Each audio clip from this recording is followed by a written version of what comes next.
నీకేనన్నా software ఇంజనీర్వి, లక్షల్లో సంపాదన, పెద్ద ఇల్లు, కారు, బతికితే నీలా బతకాలన్నా. అయిపోయిందా ఇంకా ఏమైనా ఉందా? దూరపు కొండలు నునుపు అనడానికి బెస్ట్ ఎగ్జాంపుల్ సాఫ్ట్వేర్ లైఫ్. నువ్వు అన్నావే లక్షల్లో జీతాలు, విలాసవంతమైన జీవితం, వీకెండ్ లో పబ్బులు, ఈరెండ్ లో సెలవులు, బయటకు కనిపించే పటారాలు, కానీ లోన లొటారం ఉంది, అది వేరే ఉంది. దాని కథే వేరు. చెప్పనా? ఒకప్పట్లో సాఫ్ట్వేర్ ఇంజనీర్ అంటే ఆ కథ వేర్చున్నా. ఇప్పుడు అట్లా కాదు పరిస్థితి. అప్పట్లో పిలిచి పిల్లలు ఇచ్చేవాళ్ళు, ఇప్పుడు పైనుంచి కింద చూసి పక్కకు పోమంటున్నారు. పేరుకేమో జీతాలు లక్షల్లో వస్తాయి, కానీ ట్యాక్సుల పేరుతో 30% ఎగిరిపోతుంది. ఒక మంచి గేటెడ్ కమ్యూనిటీలో ఇల్లు అని తొందరపడతాం, అక్కడ సగం జీతం ఎగిరిపోతుంది. పడవాటి కారు కావాలా అనుకుంటాం, అక్కడ 15,000 ఎగిరిపోతుంది. మిగిలిన ఆడంబరాల కోసం మిగిలిందంతా మింగితే ఏముంది చేతిలో?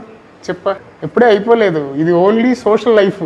హెల్త్ గురించి మాట్లాడుకుందామా? సిస్టమ్ల ముందు పేరుకి కంఫర్టబుల్గా ఉండే ఆ కుర్చీలో కూర్చొని బ్యాక్ పెయిన్, నెక్ పెయిన్, సాయంత్రానికి వాళ్ళంతా స్ట్రెయిన్. కోడింగ్ పేరుతో ఆ చిన్న అక్షరాలు చూసి కళ్ళు నొప్పులు, మంటలు, కొన్ని రోజులు ఆగితే చత్వార అద్దాలు, ఫోన్ ఏమవుద్దని భయాలు.